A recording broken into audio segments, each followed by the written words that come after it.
dana na izlet. I sad smo tata i ja carevi u kući.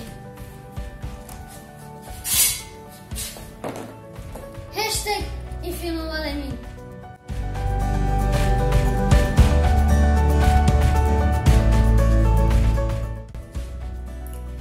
A ove citate sam odabrao za danas.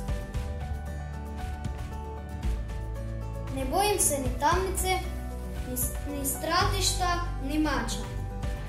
Govorit ću istinu gdje god mi drago. Rekla je to Mother Jones ili ti ga Mary Jones. Da, istina će vas osloboditi. A što vi mislite?